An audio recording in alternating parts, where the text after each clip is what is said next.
WSN24 টিভির দর্শকদেরকে শুভেচ্ছা অভিনন্দন।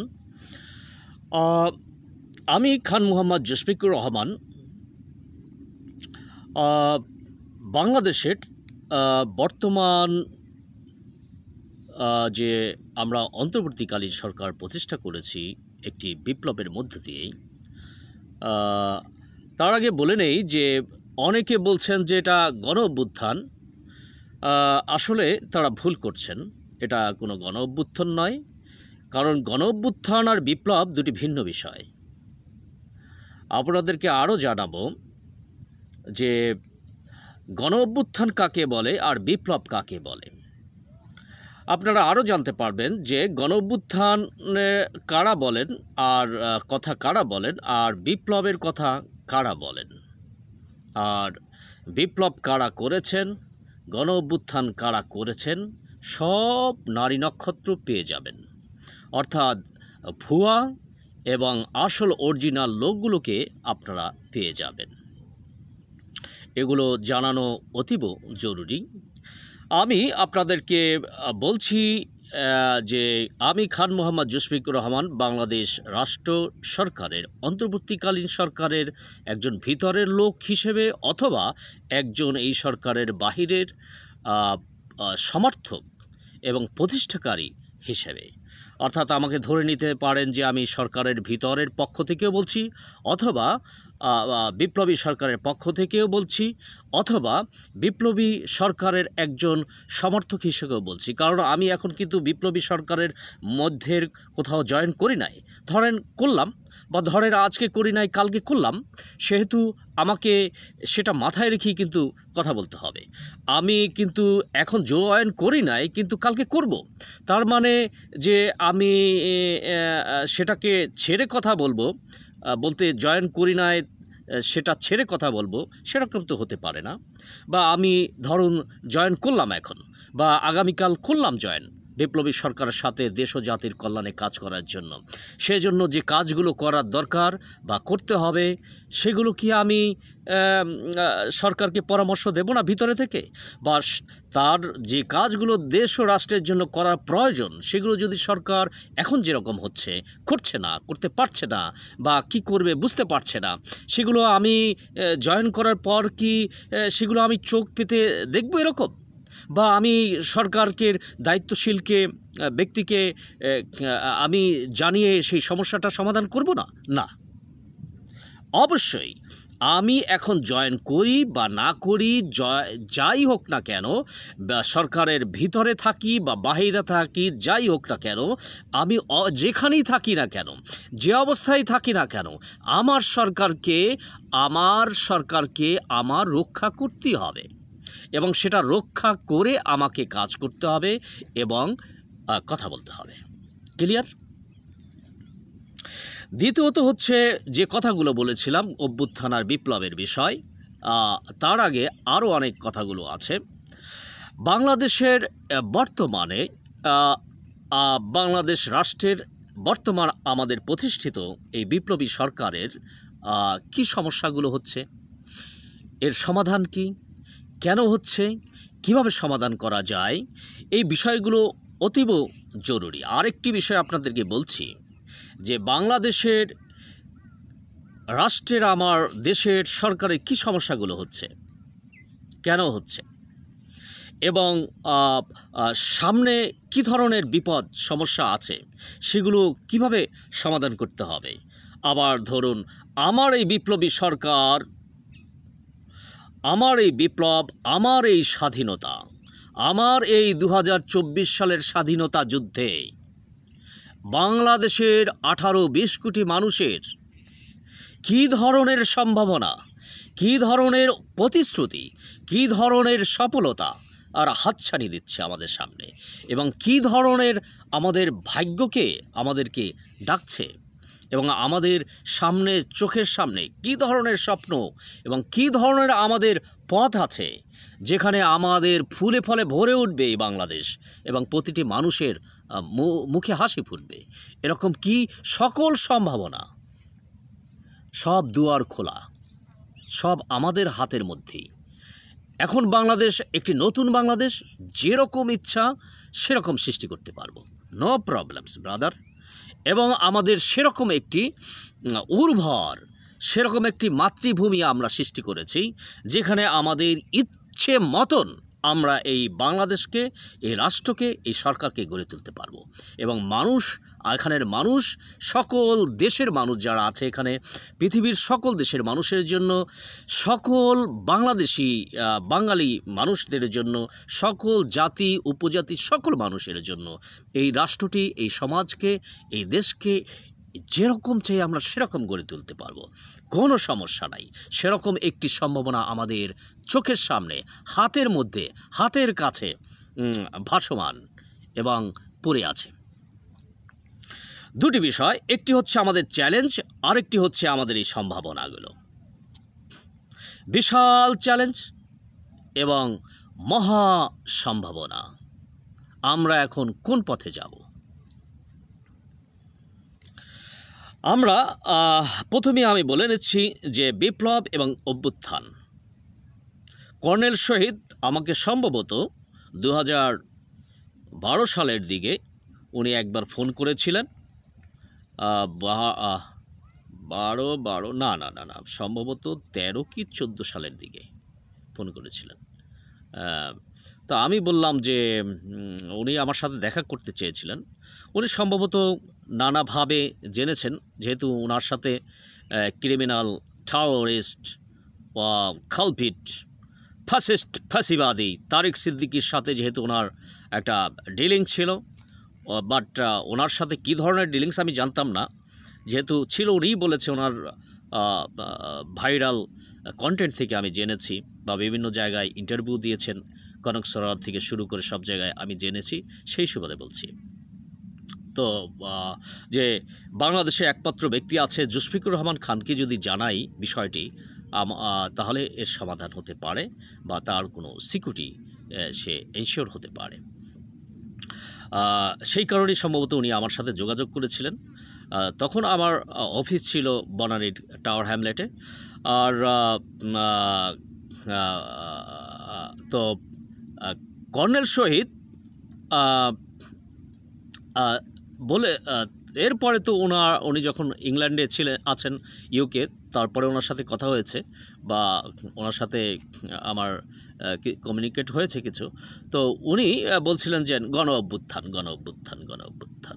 তো আমি ওনাকে বলছিলাম, আপনি রাখেন, এ সমস্ত গণ অভ্যুত্থানের কথা বলেন না। গণ অভ্যুত্থান কখন হয়? গণ অভ্যুত্থান কী? আর আপনি গণ অভ্যুত্থান করে আপনি বুলেটের সামনে আপনি যেতে পারবেন? বুলেটের সামনে কি গণ অভ্যুত্থান হয়? গণ অভ্যুত্থান করা যায়? কোনো স্কোপ আছে? কখনোই, কোয়াইট ইম্পসিবল। বুলেটের সামনে যুদ্ধ আবার গণ অভ্যুত্থান হয় কীভাবে? যুদ্ধ তো যুদ্ধ, ওয়ারফেয়ার, এবং এটা বিপ্লব। যুদ্ধ মানেই হচ্ছে বিপ্লব। বিপ্লব মানে অর্থাৎ ডু আর ডাই। সেখানে গণ অভ্যুত্থানে কী আছে? উন্মাদ পাগল কতগুলো, অথর্ব স্টুপিড, সবগুলো বলে অভ্যুত্থান জানে না বিপ্লব কাকে বলে আর গণ অভ্যুত্থান কাকে বলে। আমি আগে কিন্তু আপনাদেরকে বলেছি যে বিপ্লব এবং গণ অভ্যুত্থানের টাউট বাটপারগুলোকে চেনে ফেলবেন, কিন্তু কিভাবে চেনবেন? যাই হোক, এনিওয়ে, তো কর্নেল শহীদকে আমি যখন বুঝালাম, দেখুন এটা বিপ্লব, এবং আপনি ওখানে নাম দিতে চাচ্ছেন, কি জানি একটা নাম দিল, কিসের মঞ্চ। তা আমি বললাম, না, ও সমস্ত নাম দিয়েন না, আপনি বিপ্লবী মঞ্চ, যদি ওইটা মঞ্চ লাগাতে চান তাহলে বিপ্লবটা আগে লাগান। তারপর আমার কথা অনুযায়ী উনি বিপ্লবটা লাগিয়েছিলেন, ওনার কি জানি ওই বিপ্লব, তারপরে আমার কথা অনুযায়ী বিপ্লব লাগিয়ে তারপরে কি জানি মঞ্চ দিয়েছিলেন। উনি মানুষকে বিভ্রান্ত করেছিলেন। আমি ওনাকে বারণ করেছি, পরে আমি বাধ্য হয়ে ওনার বিরুদ্ধে বলেছি, ওনার কথা শুনেন না আপনার, কারণ উনি বিভ্রান্ত করছে সেনাবাহিনীকে এবং দেশের জনগণকে, যে মানুষ গণ অভ্যুত্থান করবে এভাবে করে সময়টা কিল করতেছিল, এবং এটা সম্ভব না, এটা হয় না। কারণ আমার রিসোর্স অ্যানালাইসিস তো অনেক বেশি, এবং আমার তো সব চোখের সামনে, আমি তো সব কিছুই জানি, এবং কি হবে না হবে এটা তো আমার হাতের বিষয়, এটা আমার জানার বিষয়, অন্য কারো জানার বিষয় না। তো সেহেতু সে কীভাবে বলবে, কীভাবে জানবে? আর তার তো এটা কমন সেন্সে আসার কথা না, তার কথা বলছি না, সকলের কথাই বলছি আমি। তো সেখানে আপনার কর্নেল শহীদ সাহেব পরে বোঝানোর পরে উনি বুঝলেন যে বিপ্লব, হ্যাঁ তারপর থেকে কিছু উনি দেবে গেছেন যে তখন অভ্যুত্থান বলাটা হয়েছে। অভ্যুত্থান কিভাবে করে? বুলেটের সামনে যুদ্ধে কি অভ্যুত্থান হয়? যুদ্ধে তো যুদ্ধ করতে হয়। যুদ্ধ কিভাবে করে? বিপ্লবটা কিভাবে হয়? তো উনি বাংলাদেশ সেনাবাহিনীকে উনি বারবার প্রচার করতেছিলেন যে বাংলাদেশের মানুষ অভ্যুত্থানে ঝাঁপিয়ে পড়বে, সেটা দেখে বাংলাদেশ সেনাবাহিনী ঝাঁপিয়ে পড়বে, নেমে পড়বে, এবং সেই নেমে পড়ার পরে আপনার বিজয় হয়ে যাবে। তাই কি হয়েছে? আপনার এভাবে কি হয়েছে? আমরা এই 2024 সালে 5ই অগাস্টে কি আমরা এভাবে যুদ্ধে আমরা বিজয় লাভ করেছি, স্বাধীনতা অর্জন করেছি? করিনি। কিভাবে করেছি? আমি কিভাবে করেছি? আমার দায়িত্ব কর্তব্য কী ছিল? আমি কে? আমার দায়িত্ব কী ছিল? আমার দায়িত্ব কী ছিল?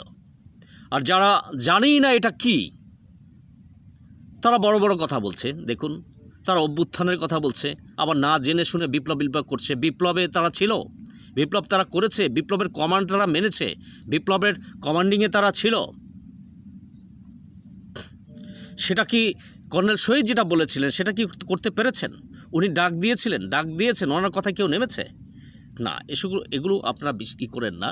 তো কর্নেল শহীদের মতনই যারা আছে তাদের কথা বলছি। যাই হোক, এনিওয়ে কর্নেল শহীদ, ওনার বাড়ি নলছিটি, সুবিদপুর। তো সুবিদপুর খানবাড়ির যে আমার নানি বাড়ি, আবার ওনার বাড়ি একই। উনি সম্ভবত আমার নানির আত্মীয় স্বজন আর কি। আমার নানি বাড়ি আর ওনার বাড়ি একই বাড়ি। হ্যাঁ, সুবিদপুর খানবাড়ি হচ্ছে আমার নানি বাড়ি। তো উনি একই বংশের। আমার নানিও খান, উনিও খান। তো করম আলী খান ওই বাড়ির, করম আলী খাঁ আমার নানির ভাই। তো ওনারই আত্মীয় স্বজন। যাই হোক, উনি আমার আত্মীয়, সেটা do not matter, does not matter. আমি বলছি যে আমার বাড়িও হয়তো আপনারা জানেন যে জালকাঠির কাঠালিয়া, ওনার বাড়ি জালকাঠির নলছিটি। বাংলাদেশের এই যে আমরা স্বাধীন করলাম দেশটা, কিভাবে করলাম? এবং এটা কি গণ অভ্যুত্থানের মাধ্যমে করেছি? না। তাহলে তারা গণ অভ্যুত্থানের কথা বলছে কেন? জানি না, অথর্ব। এটা তো বিপ্লব, এটা তো যুদ্ধ। আমি যুদ্ধ করেছি, যুদ্ধের আমি কমান্ড দিয়েছি, কমান্ড দিয়ে আমার যুদ্ধ করে আমাকে বাংলাদেশ সেনাবাহিনীকে পরাজিত করতে হয়েছে, বাংলাদেশ পুলিশকে পরাজিত করতে হয়েছে ভাই। এরপরে আমি দেশকে বিজয় অর্জন করেছি, পুলিশের উপরে বিজয় অর্জন করেছি, বাংলাদেশ সেনাবাহিনীকে পরাজিত করে তারপর বিজয় অর্জন করেছি। তো এটা তো যুদ্ধ, ওয়ারফেয়ার, এটা তো আপনার বিপ্লব। তো এখানে তো অভ্যুত্থানের কিছু হয়নি, এবং যুদ্ধের মাধ্যমে পরাজিত করে আমরা বিজয়কে ছিনিয়ে এনেছি। অভ্যুত্থান তো হয়নি। এখানে রক্তপাত হয়েছে, এখানে জীবন দিতে হয়েছে, এবং তাদেরকে পরাজিত করতে হয়েছে। এবং তারপরে আমাদের বিপ্লবীরা কিভাবে তাদেরকে অ্যাটাক করেছে, তারা অপোজিট পার্টি এবং আমাদের পজিটিভ পার্টি সবাই তো আমরা মারা গেছি এটা যুদ্ধে। তো সবাই মারা যাবেই। আমার পক্ষের বিজয়ের পক্ষের লোক মারা যাবে, বিপক্ষের লোক মারা যাবে, সেটা হয়েছে। বিশাল এক যুদ্ধ। এখানে গণ অভ্যুত্থানের কোনো সুযোগ নাই। এবং বর্তমান যে সরকার, আমরা অন্তর্বর্তীকালীন সরকার প্রতিষ্ঠা করেছি, ইন্টারিম গভর্নমেন্ট, এটা তো আমার বলার, আমি বহু এই গভর্নমেন্টের নামকরণ করেছি আমার আর্টিকেলে, কমেন্টারিতে, সেখানে আমি বলেছি সেটাই হয়েছে। কিন্তু এটা নিয়ে এখানে ন্যাশনাল গভর্নমেন্ট ফর্ম করার জন্য ক্যাপ্টেন শহীদ ক্যানাডা থেকে অনেক বলেছে, আমি ওটা বলছি না, ওটা হবে না, ওটা হবে না।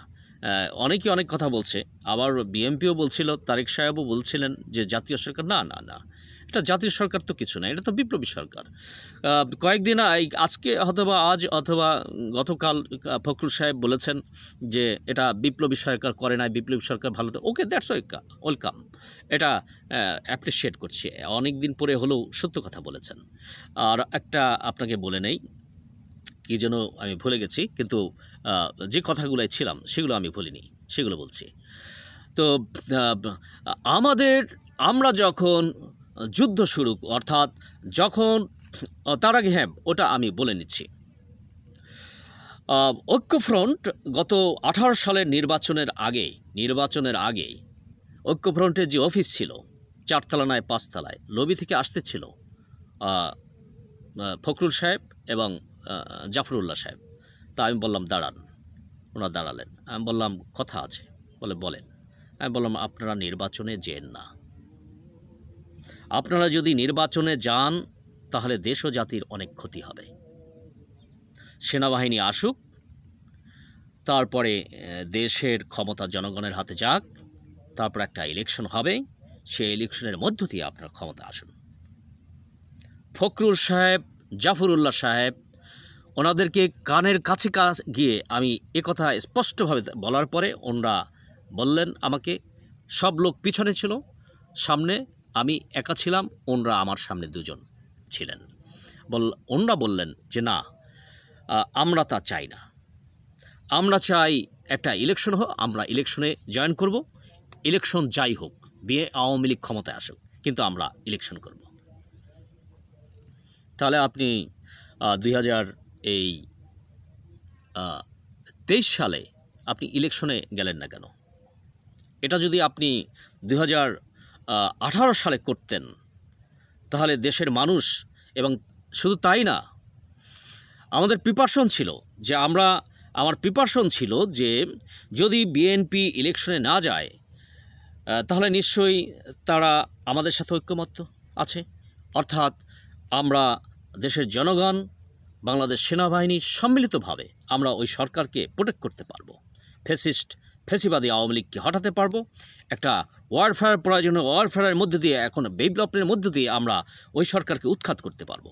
কিন্তু তা করেননি, এবং এভাবে কন্টিনিউ করতে চেয়েছিলেন এবং করেছেন এই ফখরুল সাহেবরা। হাজার বছর চলে যেত, ফ্যাসিস্ট এবং ফ্যাসিবাদী সরকারকে কখনো উৎখাত করা যেত না। এভাবে বহুবার গণঅভ্যুত্থানের চেষ্টা করেছি, এবং সেই গণঅভ্যুত্থান হবে, সেনাবাহিনী এসে যোগ দেবে। এটা ছিল কর্নেল শহীদের থিওরি, পাগলামি কথাবার্তা। এইটাই চেয়েছিলেন বিএনপি এবং অনেক রাজনৈতিক দল। এগুলো হচ্ছে মূর্খতা, তারা জানেই না।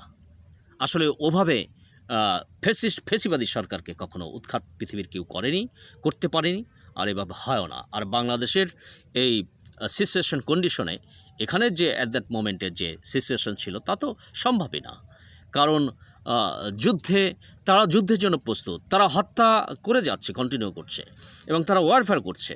তো সেখানে আপনাকে ওয়ারফেয়ারের দিকে ছাড়া, বিপ্লব যুদ্ধ ছাড়া দেশকে স্বাধীন করার কোনো সুযোগ নাই।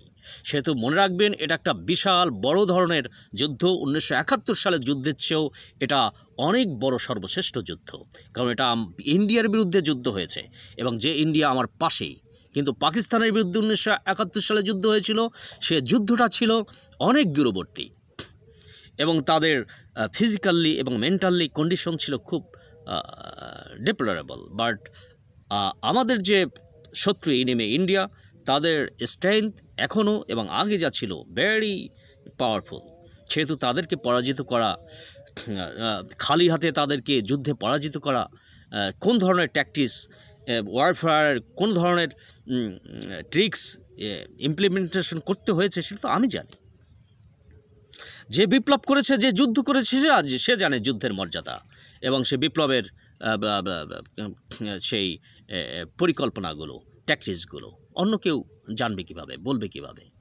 সেই কারণে সে গণঅভ্যুত্থান করে। যদি আবার যারা বিপ্লবের কথা বলছে, আচ্ছা আপনি কি বিপ্লব করেছেন? তা বিপ্লব করলে সেই বিপ্লবের আপনার ভূমিকাটা কী ধরনের ভূমিকা? বিপ্লবের ভূমিকা কিন্তু আলাদা হয়।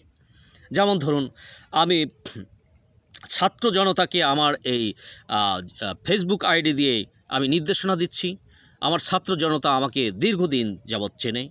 বাংলাদেশের দেশ বিদেশে যারা আছেন, আমি সকলের পায়োনিয়ার, সবাই আমাকে জানেন যে জুলফিকুর রহমান খান যা বলেন তা সঠিক বলেন, এবং তার কথা মান্য করতে হবে, এবং তার কথা অনুযায়ী যদি আমরা কাজ করি, ঝাঁপিয়ে পড়ি, তাহলে সফলতা অর্জন করতে পারবো, এবং সে সত্যিই সঠিক। সেই কারণে আমার কথাই শুধু বিশ্বাস করেন, সেই কারণে তারা ঝাঁপিয়ে পড়েছেন। এমনকি সেনাবাহিনীর পরিবারের সদস্য থেকে শুরু করে সবাই ঝাঁপিয়ে পড়েছেন। আমি যুদ্ধে জয়লাভের 5 তারিখের আগে কিভাবে বললাম যে পূর্ব দিগন্তে সূর্য উঠেছে রক্তলাল রক্তলাল, সাথে সাথে দেখেন সকল সেনাবাহিনী পরিবারের সদস্য থেকে শুরু করে সবাই তারা স্লোগানে ভরে তুলেছে, পূর্ব দিগন্তে সূর্য উঠেছে রক্তলাল রক্তলাল রক্তলাল। অর্থাৎ আমি যা বলি, এদেশের সব মানুষ তাই বলবে। আমি যখন 2012-13 সালের দিকে আপনার যখন এই ফেসিবাদী আওয়ামী সরকারের বিরুদ্ধে আমি ভয়েস রাখতেছিলাম, সেই সময় একসময় হঠাৎ করে কনক সরোয়ার তখন ইটিভিতে ছিলেন, তো উনি জনতার খবর নামে একটা প্রোগ্রাম করতেন। তা আমি কোনো কারণে মতিঝিলে গিয়েছিলাম, তো উনি আমাকে একটা ইন্টারভিউ নিলেন, আমি বললাম, তো উনি আমাকে ওখানে ওই প্রথম আমার সাথে ওনার দেখা, এবং উনি তখন কিন্তু কাজ করে চলছিলেন, যেটা একটা ট্রেডিশনাল জব ছিল। সেখানে কিন্তু উনি এখন যেভাবে একটা যে ধরনের ভয়েসলেসের জন্য স্ট্রং ভয়েস, পাওয়ারফুল ভয়েস হিসেবে সবাই জানছে, এবং কিন্তু উনি ছিলেন না। তখন কিন্তু আমি ভয়েস রেখেছি এবং কঠিনভাবে আমি সকলের পক্ষ থেকে একাই ফাইট করেছি এই ফেসিবাদী সরকারের বিরুদ্ধে। এবং কনক সরোয়ার তখন এটা চিন্তাই করতেন না।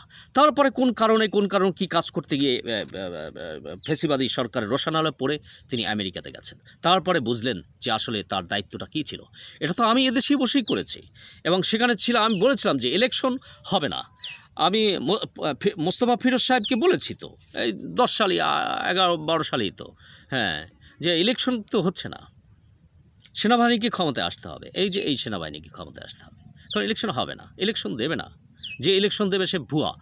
একটা ইলেকশন হয়েছে, ফেসিবাদী আওয়ামী লীগ যে ইলেকশনগুলো করেছে, একটা ইলেকশন হয়েছে, ইলেকশন নামে এগুলো ধোকা, টাউট বাটপাড়ি, চিটারি, এগুলো ইলেকশন হয়নি, একটা ইলেকশন হয়নি। আমি যা বলেছি, মোস্তফা ফিরোজ সাহেবকে জিজ্ঞেস করেন যে ইলেকশন হবে না, ইলেকশন হয়নি। আমি কীভাবে বললাম ওনাকে 12 সালে 11 সালে যে একটা ইলেকশন হবে না এদেশে, আর সেনাবাহিনী ক্ষমতায় আসবে। ইলেকশন হয়েছে, হয়নি, সেনাবাহিনী ক্ষমতায় এসেছে। এবং বলেছিলাম বিএনপিকে কখনো চান্স দেবে না আওয়ামী লীগ, এই ফেসিস্ট ইন্ডিয়া। হয়েছে। মোস্তফা ফিরোজ ভাই, দিবু ভাই তো উনি বাংলা ভাষণে চাকরি করতেন, বাংলা ভাষণে ছিলেন, তার আগে এনটিভিতে ছিলেন, জিজ্ঞাসা করেন ওনাকে। আমি যখন ভয়েস রাখি তখন তো উনি বাংলা ভাষণে কাজ করতেছিলেন, উনি তো বোঝেন না ওনার দায়িত্বটা কী। উনি তো এই দায়িত্ব পালন এখন যা করছেন তো অনেক ভিকটিম হয়ে অনেক পরে, আর আমি এটা শুরু করেছি 9 সাল থেকে, এখন বোঝেন।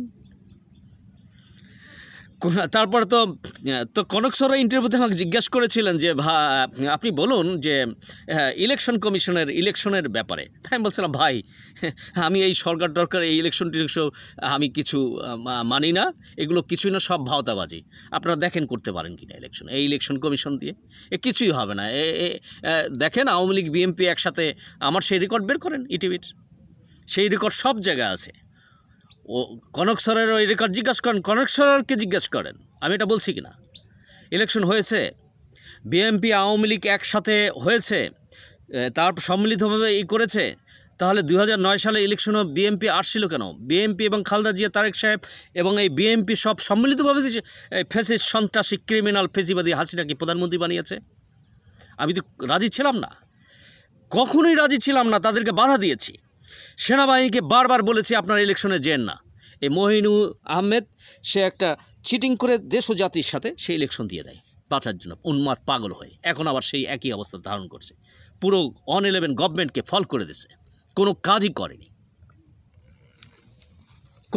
করেনি, এবং শেষ মাস ইলেকশনের দিকে গিয়ে ক্ষমতা হ্যান্ডওভার করেছে। অথচ কাজ করার কথা ছিল, যেমন এখন কাজ করার কথা, কাজ করতে পারছে না।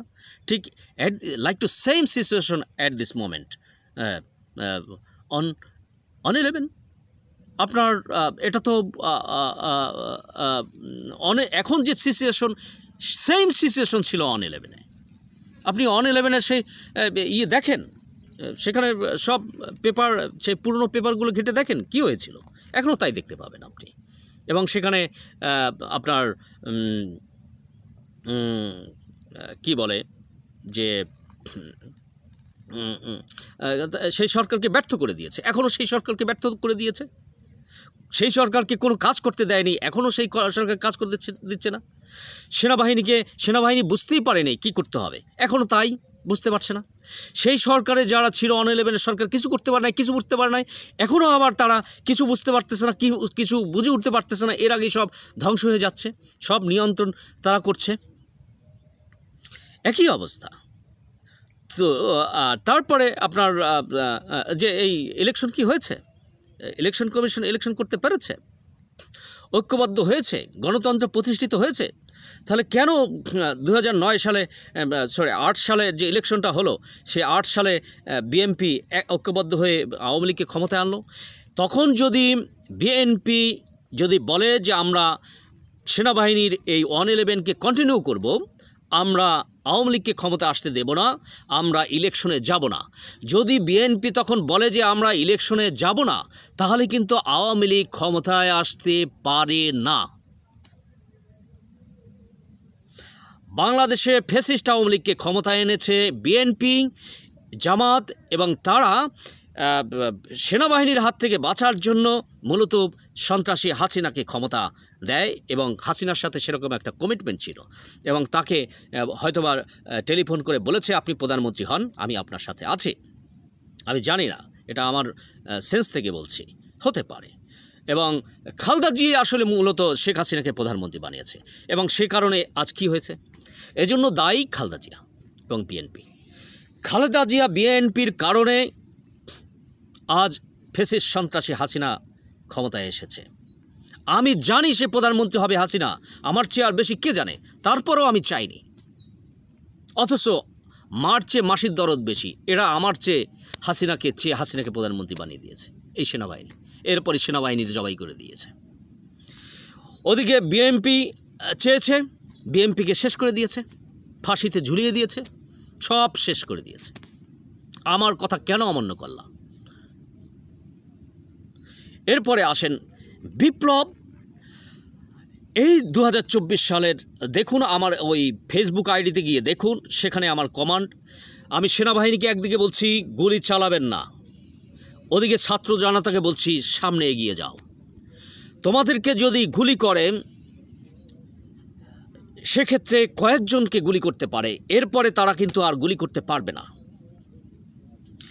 এরপরে বললাম যদি তা গুলি করে তখন কি করতে হবে? ওদিকে লেফটেন্যান্ট কর্নেল মোস্তাফিজ সে বলছিল যে গুলি যদি করে তাহলে কয়েকজনকে গুলি করবে এবং তোমরা এগিয়ে যাবা, কিন্তু এতেও কাজ হতো না।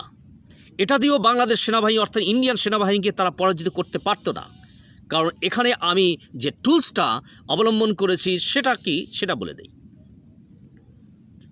মেইন কমান্ডার যে আমি কিভাবে এটাকে ওয়ারফেয়ারে আমি পরাজিত করে দিলাম। আমি যখন বললাম এবার আসল কথা বলি সব ছাত্র জনতাকে, সকল পলিটিক্যাল পার্টিকে, আমি বললাম যে আপনারা ঘোষণা দেন সবাই সম্মিলিতভাবে, অর্থাৎ আমাদেরকে যদি গুলি করো তাহলে আমরা সেই গুলি খেয়ে শেষে গেলা প্রাচীর মতন আমরা ওভারকাম করব। ওভারকাম করে যারা আমাদেরকে গুলি করবা আমরা লক্ষ লক্ষ জনতা সবাইকে হত্যা করব। যখন এটা আমি বললাম, অর্থাৎ আমাদেরকে আপনি নিশ্চয়ই জানেন যখন ছত্রভঙ্গ করার জন্য গুলি চালাতো তখন কিন্তু সবাই ছত্রভঙ্গ হয়ে যেত। গুলি কে বাংলাদেশের কোনো মানুষ ওভারকাম করে গিয়ে গুলি এই গণহত্যাকারীদেরকে হত্যা করত সেরকম কোনো পসিবিলিটি ছিল না, কোনো পরিকল্পনাও ছিল না। আমার কথায় যখন তারা সেনাপ্রধান, নৌবাহিনী প্রধান, বিমান বাহিনী প্রধান, হাসিনা, ইন্ডিয়া সবাই দেখলো যে ও মাই গড, তাহলে আমরা যত ম্যাগাজিন শেষ করি না কেন তারপরে ওভারকাম হয়ে যদি আমাদের হত্যা করে তাহলে গুলি করে লাভ নাই। এরপরই মূলত সবাই স্যারেন্ডার করেছে। অর্থাৎ আমি অ্যাডভান্স টেকনোলজি টুলস কৌশল যখন অ্যাপ্লাই করলাম তখনই মূলত তারা স্যারেন্ডার করেছে। কিন্তু অভ্যুত্থানের মাধ্যমে কিন্তু তারা স্যারেন্ডার করেনি, হাসিনাও করেনি, সেনাবাহিনীও করেনি, কেউ করেনি। এবং তখন তারা পরাজিত করার পরে বললো যে আমাদেরকে যদি কয়টা ম্যাগাজিন শেষ হয়ে যাবে তারপরে সে আমাদের হত্যা করবে, তারপর কি হবে? অতএব গুলি করা যাবে না। কিন্তু যদি বলতো যে কয়েকজনকে ফালাই দিলেই হবে তাহলে তারা সেটা করতো, তারপরে কি হবে সেটা কিন্তু কেউ বলতে পারেনি। শুধু মোস্তাফিজের মাথায় কিছু আছে। আমি বলবো মোস্তাফিজ সাহেবকে আমি স্যালুট জানাবো। সে সম্ভবত কানাডাতে থাকে বা আমেরিকাতে থাকে, সেখান থেকে সম্ভবত আমেরিকাতে থাকে, সেখান থেকে সে ভয়েস দিয়েছে, সেখান থেকে যে কথাটা ট্যাকটিক্সটা দিয়েছে এটা একটা ঠিক আছে। কিন্তু ওতে কাজ হতো না। মোস্তাফিজ সাহেবের ওই ট্যাকটিসেও কাজ হতো না, কারণ ওটাও ফেল করেছে। কারণ তারপরে কি করতে হবে, ওটা ওই পরিকল্পনা নেক্সট প্ল্যানটা ইন্ডিয়ার হাতে ছিল এবং হাসিনার হাতে ছিল, বাংলাদেশ সেনাবাহিনীর হাতে ছিল। কিন্তু আমি যে অ্যাডভান্স টেকনোলজি টুলসটা ট্রিক্সটা অ্যাপ্লাই করেছি, এটা মোস্তাফিজ সাহেব বলেনি, কিন্তু পৃথিবীর কেউ বলতে পারেনি। অর্থাৎ মেইন কমান্ডার হিসেবে আমি যে আমার দায়িত্বটা পালন করেছি সেটা আমি প্রমাণ করে দেখিয়ে দিয়েছি। যখন বললাম তোমরা যতই ম্যাগাজিন শেষ করো, শেষে গেলা প্রাচীরের মতো আমরা ওভারকাম করে হত্যা করব। আরে বাঙালি জাতিকে তো 5টা গুলি করলেই পাগলের মতন ছুটতো, শেখ হাসিনা টিকে যেত।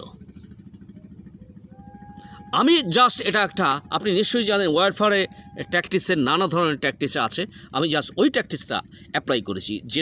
যে ট্যাকটিক্স সম্পর্কে যদিও মোস্তাফিজ সাহেব বা যারা আর্মিতে আছে তারা ট্রেনিংয়ের ভিতরে পেয়েছে, কিন্তু অ্যাপ্লাই করার বা এই ধরনের অ্যাডভান্স চিন্তা কখনো চিন্তাই করে না। তারপর কি মনে করছে এটি আসলে না রে ভাই, এত সহজ না।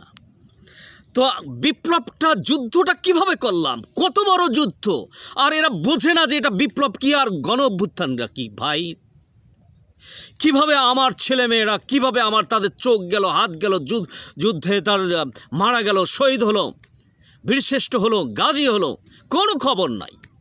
আর সেনাবাহিনী সেনাপ্রধান কি করলেন? আমাকে ডাকলেন না, প্রধান কমান্ডার হিসাবে আমাকে ডাকলেন না। যারা আহত নিহত শহীদ হলেন তাদেরকে ডাকলেন না। যারা এই যুদ্ধটা বিপ্লব যারা করলাম, যারা বিপ্লব বুঝি, সত্যিকারের যারা বিপ্লবে কমান্ডিংয়ে যারা ছিলাম, যারা ছাত্র জনতাকে ঐক্যবদ্ধ করেছি, সংগঠিত করেছি, সাহস দিয়েছি, শক্তি সঞ্চার করেছি, পথ দেখিয়েছি, এবং কিভাবে ফায়ার করতে হবে, কিভাবে এগিয়ে যেতে হবে, কিভাবে শেষেগলা প্রাচীরের মতন এগিয়ে যেতে হবে, কিভাবে সামনে ফাঁকা গণভবন, কে বলছে বাংলাদেশের গণভবন দখল করা যাবে? একমাত্র আমি বলেছি। কে বলেছে বাংলাদেশে 5 তারিখে আগামীকাল গণভবন দখল করা হবে? দখলের প্রশ্ন কে বলেছে? যেখানে গুলি করে সেখানে দখল করে কিভাবে ভাই? গণভবন দখল করতে হবে, বঙ্গভবন দখল করতে হবে, প্রধানমন্ত্রীর কার্যালয় দখল করতে হবে। আরে ভাই গুলি করে যেখানে সেখানে দখল করবে কিভাবে? আমি বললাম ফাঁকা, ওখানে সব ক্লিয়ার, যাও। আমার কথা বিশ্বাস করবে, আপনি বললে হবে রে ভাই? বা পৃথিবীর আর দ্বিতীয় কোনো ব্যক্তি বললে হবে? আমার কথায় হবে। আমি যখন বলেছি দখল, যাও, তার মানে আমি যখন যদি জুলফিকার রহমান খান যদি বলে দখল, তখন তারা আর বসে থাকতে পারে? অবশ্যই দখল। আমি বলেছি 5 তারিখে দখল হবে, 5 তারিখে দখল। আপনি রেকর্ড দেখেন, 5 তারিখে দখল হয়ে গেছে। 5 তারিখে গণভবন দখল করব, পৃথিবীর কেউ জানতো না। আমি ছাড়া একমাত্র আমি জানি। কিভাবে কষ্ট করে, কিভাবে চিন্তা আমার অ্যাপ্লাই করতে হয়েছে, কিভাবে নলেজ আল্লাহ পাক দিয়েছে সেটাকে করতেছে, কিভাবে যুদ্ধ করতে হয়েছে, কোনো খবর নাই। তারপরে একটি সরকার গঠন করতে হবে, যে সরকার হবে বিপ্লবী সরকার। আর কি ধরনের সরকার গঠন করা হলো? ও মাই গড, পুরো যুদ্ধ বিপ্লবটাকে শেষ করে দেওয়া হয়েছে। তারপরও আমি সরকারের সাথে আছি। তারপরও কিভাবে প্রতিটা কাজ, ডিমের কাজ, গরুর দুধের কাজ, গরুর কাজ, মুরগির কাজ কিভাবে করতে হবে, কিভাবে আলুর কাজ করতে হবে থেকে শুরু করে কিভাবে ইন্ডিয়ার বিরুদ্ধে আমি যুদ্ধ করছি একা। ইন্ডিয়ার বিরুদ্ধে বাংলাদেশে আর দ্বিতীয় কে যুদ্ধ করছে বলেন রে ভাই? সরকারের বাহিরের সবই আমাকে করতে হবে একাকে। আর আপনারা কি করতেছেন? এটা বিপ্লব না অভ্যুত্থান সেটাই জানেন না, কি সরকার করতে হবে সেটাই জানেন না। এত বড় ব্লাডি বাস্টার্ড ইন্ডিয়ার বিরুদ্ধে, ফ্যাসিস্টের বিরুদ্ধে যুদ্ধ করতে হবে, কিভাবে করতে হবে কোনো খবরই নাই। অথচ আমার পরামর্শ নিচ্ছে না। আমি বাইরে থেকে কত বলবো আর? আপনারা কিছুই জানেন না, আবার আমারকে গভর্নমেন্টে নিয়ে কাজ করবে সেটাও করছেন না। আমি তো জানি 1/11-এর সময় সব কিছুই আমার হাত থেকে হয়েছে। সেখানের প্রবলেমগুলো কি ছিল আমি জানি, সেখানের সমাধানগুলো কি করা যেত, কিভাবে ঘুরে দাঁড়ানো যেত আমি জানি। এখন বর্তমান সরকারের কি সমস্যা আমি জানি, এর ঘুরে দাঁড়ানোর সমস্যা, শক্তিশালী হওয়ার পথগুলো কি আমি জানি। আর কেউ জানে না রে ভাই, সেনাবাহিনীর ভিতরে কেউ জানে না রে ভাই। সে গভর্নমেন্টের ভিতরে যারা আছে কেউ জানে না, সব তো দালাল টাউট ফেসিস্ট। আর যে কয়জন আছে তারা তো কিছুই জানে না রে ভাই। আর বাইরে যারা আছে তারা তো কিছুই জানে না। তবে একটা কিছু আছে তাদের ভিতরে, কিছুটা বিপ্লব সম্পর্কে তাদের একটা চিন্তা আছে বা কথাবার্তা বলছে, ঠিক আছে, সেটা বিপ্লবে কাজ দিয়েছে। কিন্তু হ্যাঁ, সেটা কিন্তু কাজ দিয়েছে। দেশের বাইরে বসে এই যে কনক সরাল, ইলিয়াস থেকে শুরু করে পিনাকি থেকে শুরু করে, এই পিনাকি যেভাবে ব্রেইন স্টর্মিং করে মানুষকে আমার বিপ্লব করতে সাহায্য করেছে ভাই, আর কে করেছে? ওইটা তো আমার বিপ্লবে কাজ দিয়েছে পিনাকির কাজটা ভাই। আপনি পিনাকিকে ডেকেছেন, আমাকে ডেকেছেন, কর্নেল শহীদকে ডেকেছেন, বাংলাদেশে যে কয়জন আছে মোস্তফা ফিরোজকে ডেকেছেন, আপনি আরও কয়েকজন আছে তো, সবাই কয়জনের নাম আমি বলবো, আমার তো মনে নাই। আপনি মোস্তাফিজ সাহেবকে ডেকেছেন, আপনি অমুক মেজরকে ডেকেছেন যে কত কষ্ট করছে, দেলোয়ারকে, মেজর দেলোয়ারকে ডেকেছেন, মেজর দেলোয়ারকে ডেকে কাকে ডেকেছেন? বিপ্লবী সরকার গঠন করার জন্য যারা বিপ্লবে সম্পৃক্ত ছিল, আমার কমান্ডিংয়ে যারা কাজ করে, অর্থাৎ যাদের কাজটা আমার বিপ্লবে কাজ হয়েছে, তাদেরকে অবশ্যই বিপ্লব সরকার নিতে হবে। আমি তো একা না, তাদের টুলসগুলো, তাদের কারণে আমি কাজটা করতে পেরেছি। আমি মেইন কমান্ডার হতে পারি, কিন্তু তারা তাদের এই প্যাট্রোনাইজ, তাদের উদ্বুদ্ধ, তারা সাথে ছিল, তুলে আসছে, এটাকে ধরে রাখছে মার্কেটটাকে, এবং তারপরে সেটা আমরা একটা পর্যায়ে নিয়েছি। আপনি এটাকে অস্বীকার করতে পারবেন? এটা কি সেনাবাহিনীর ভিতরে কেউ করেছে? এটা কি বাংলাদেশের সিভিলের ভিতরে কেউ করেছে? তারপর আসেন যে সেনাবাহিনীর ভিতরে যারা রিটায়ার্ড পারসন, যারা যুদ্ধে ঝাঁপিয়ে পড়েছে ভাই, আপনি তাদের ডেকেছেন। যুদ্ধে যে সমস্ত সেনাবাহিনীর পরিবার ঝাঁপিয়ে পড়েছে, আপনি কাকে ডেকেছেন? এই শওকত সাহেবকে ডেকেছেন, আপনি বরিশাল হিজলার এই শওকত সাহেবকে ডেকেছেন। আরে দূর, এই শওকত ভাই, ওনাকে দিয়ে হবে নাকি এগুলি? মাথা ঠিক আছে? এক এক সময় এক এক টালটুপাল্টু কথা বলে, এবং সে একটা নিরপেক্ষ সরকারে আসছে, নিরপেক্ষ কথাবার্তা বলা শুরু করছিল। আর কিসের নিরপেক্ষ? এটা একটা যুদ্ধের সরকার, এটা একটা বিপ্লবের সরকার, সে আছে এখানে, সবাই আমার কাছে সমান। তো বুঝতেই পারছে না, যে বোঝে না, জানে না, বসাই দিচ্ছে রে ভাই, পুরো সব ফসমাস করে ফেলছে। এটা হয় নাকি? একটা যুদ্ধের পরে বিপ্লবী সরকারকে আপনার দাঁড় করাতে হবে, বিপ্লবী লোকজনকে দাঁড় করাতে হবে যারা যুদ্ধে পঙ্গু হয়েছে, অন্ধ হয়েছে। কাশ্মীরে যেভাবে গুলি করে অন্ধ করা হয়েছে সেভাবে করেছে। এদেরকে সাথে নিয়ে সরকার গঠন করতে হবে। এদের কোনো খবরই নাই। এরা রাস্তায় রাস্তায় বিচারের, এরা রাস্তায় রাস্তায় চিকিৎসার আশায় ঘুরতেছে রে ভাই। আর যারা বিপ্লব করেছি কোনো খবর নাই। এটা কেন করা হয়েছে? এটা করা হয়েছে অর্থাৎ বিপ্লবকে, স্বাধীনতাকে ধ্বংস করে দিয়ে, নেতৃত্বকে ধ্বংস করে দিয়ে একটা অর্থাৎ শাক দিয়ে মাছ ঢাকার মতন অবস্থা।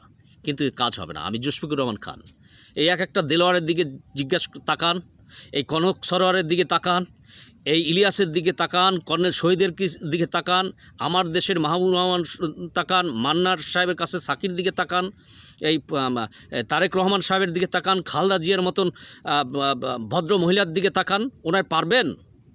দাবি রাখতে পারবেন? এরপরে কয়জনের কথা বলবো? তারপর নুরু আছে, ও তো পাগলামি সাগলামি করছে, এখন তো দেখছি মাথা মাথা ঠিক আছে। এদের দাবি রাখতে পারবেন? তারপর তারেক, ওই ছেলেটা আছে, আরও কত, ওই তারেক গণপরিষদের, তারপরে আরও কত আছে, কয়জনের নাম বলবো? কিভাবে দাবাই রাখবেন? আমরাই বাংলাদেশ ভাই। আর আমার সাথে আল্লাহ পাক সরাসরি যোগাযোগ। আপনি মনে করছেন আমাকে দাবি রাখা মানে আল্লাহকে দাবি রাখা, আর আল্লাহকে আপনি দাবি রাখতে আপনারা কেউ পারবেন? সম্ভব না। যাই হোক, এখন আমাদের সম্ভাবনা সব, আর সমস্যাগুলো হচ্ছে মূলত এই কারণে, যেহেতু বিপ্লবী লোকজন আমরা নাই, এবং রাষ্ট্র পরিচালনা যাদের আমাদের অভিজ্ঞতা আছে, আমাদেরকে নেওয়া হয় নাই সরকারে, নেওয়া হয় নাই। নেবেন অথবা যাব, সমস্যা নাই, কালকে জয়েন করব, কোনো অসুবিধা নাই। কিন্তু জয়েন করাটা কিন্তু ভাই বড় কথা না। জয়েন করে আমি মুখ চুপে থাকবো আমরা, আর সেই বাংলাদেশের জনগণ আবার ধ্বংস হয়ে যাবে। আমার কাজ করতে দিতে হবে তো, কাজ করতে হবে তো। আপনি যদি সবাইকে সম্মিলিতভাবে কাজে ঝাঁপিয়ে পড়তে হবে। এখন কাজ করার সময়, জয়েন করাটা বিষয় না, জয়েন করে কাজ করতে হবে এবং সমস্যাগুলো সবাইকে বলতে হবে। তারপরে আমরা সম্মিলিতভাবে সমস্যাগুলো আলোচনা করব মিডিয়ার মাধ্যমে, এবং মিডিয়ার মাধ্যমে সমাধান করব। প্রকাশ্যে। এখানে তো করাপশনের কোনো সুযোগ নেই রে ভাই। আমার বাবা দাদার যে সম্পত্তি রেখে গেছে সেটাই 200 বছর খেয়ে যেতে পারবো আল্লাহর রহমতে, তাতে কারো কাছে হাত পাততে হবে না, ঠিক আছে। আমার ফাদারের শার্টের বোতাম গোল্ডের পরতেন, চশমার ডাট গোল্ডের পরতেন, ঘড়ি গোল্ডের পরতেন, অর্থাৎ শার্টের বোতাম পর্যন্ত গোল্ডের পরতেন। আমি তার সন্তান। আমার জুতো যদি গোল্ডের হয় কিছু যায় আসে না, এগুলোর কোনো ভ্যালু নাই, কিছু যায় আসে না, থাকলেও কিছু না, না থাকলেও কিছু না। আপনাকে দেশের মানুষকে বাঁচানোর জন্য, বাংলাদেশকে বাঁচানোর জন্য, দেশকে রক্ষার জন্য এই সন্ত্রাসী ফেসিবাদী সরকারকে উৎখাতের পরে তাদেরকে চিরদিনের জন্য নিশ্চিহ্ন করার জন্য অবশ্যই বিপ্লবী সরকার এখন প্রতিষ্ঠা করতে হবে। প্রথমত রাষ্ট্রপতিকে বহিষ্কার করতে হবে। রাষ্ট্রপতি বিপ্লবের মধ্যে যে যোগ্য, যে মেইন কমান্ডার, তাকে নিয়োগ দিতে হবে। এবং তারপরে সেনাপ্রধানের এখানে একটা ভালো ভূমিকা আছে। সেনাপ্রধানকে ভবিষ্যতে উনি আফটার রিটায়ার্ডের পরে অবশ্যই একটা পদ দিতে হবে, কারণ সেনাপ্রধান না হলে আমাদের অনেক কষ্ট হতো, আমার অনেক কষ্ট হতো, আমার অনেক জীবন যেত, এবং স্বাধীনতায়, বিপ্লব সফলতায় অনেক কষ্ট হতো। যেহেতু বহু সেনাপ্রধানকে দেখেছি, পারিনি, সব সেনাপ্রধান বিশ্বাসঘাতকতা করেছে, কিন্তু এই ওয়াকুরুজ্জামান এই সেনাপ্রধান বিশ্বাসঘাতকতা করেনি, সেহেতু অবশ্যই এই বিপ্লবের অংশ। একে একটা পদ দিতে হবে, সম্মানিত পদ, এবং এটা আল্লাহ কর্তৃক নির্ধারিত আমার জানা মতে। এবং যে সমস্যাগুলো আছে সে সমস্যাগুলো আমরা সমাধান করে ফেলব, কোনো বিষয় না। অর্থাৎ সেখানে আমি যদি এখন বলি ইলিশ মাছ দেওয়ার কথা না, কেন আপনি দিচ্ছেন? ইলিশ মাছ দিয়েন না। ইন্ডিয়ার বেনিফিশিয়ারি হবে এরকম কোনো কাজ করা যাবে না। বাংলাদেশের মানুষকে অ্যান্টি ইন্ডিয়া জমকে প্যাট্রোনাইজ করতে হবে, গ্রোয়িং করতে হবে, এভাবে শক্তিশালী করতে হবে, করে ইন্ডিয়ার বিরুদ্ধে আমাদেরকে দেশকে স্বাধীন ও সার্বভৌম রাখতে হবে, এবং পৃথিবীতে মাথা জাগিয়ে উঠতে হবে। বাংলাদেশের প্রকৃত ম্যাপ, সেই ম্যাপকে ধারণ করতে হবে, সেই ম্যাপ, সত্যিকারের ম্যাপ বাংলাদেশের অন্তর্ভুক্ত করতে হবে। অনেক কাজ আছে, এবং যে কাজগুলো সম্পর্কে আমরা জানি, কেউ জানে না, এবং সেই সম্ভাবনাগুলো প্রতিষ্ঠিত করতে হবে। এবং সেজন্য প্রথম কাজই হচ্ছে সেনাপ্রধানের এবং এই উপদেষ্টা পরিষদের, যারা বিপ্লবের যারা জড়িত, এই যুদ্ধে যারা সম্পৃক্ত, আমাদেরকে অন্তর্বর্তীকালীন এই সরকারে নিয়ে সেটাকে বিপ্লবী সরকারে রূপ দিতে হবে। এবং রাষ্ট্রপতি থেকে শুরু করে প্রতিটা উপদেষ্টা পরিষদের প্রতিটা গুরুত্বপূর্ণ জায়গায় আমাদের বসাতে হবে, বসিয়ে রাষ্ট্রকে আবার ঘুরে দাঁড়াতে হবে। উপদেষ্টা পরিষদ এই বিপ্লবী সরকারকে ঘুরে দাঁড়াতে হবে। এরপরে নতুন বাংলাদেশের রূপ ধারণ করতে হবে।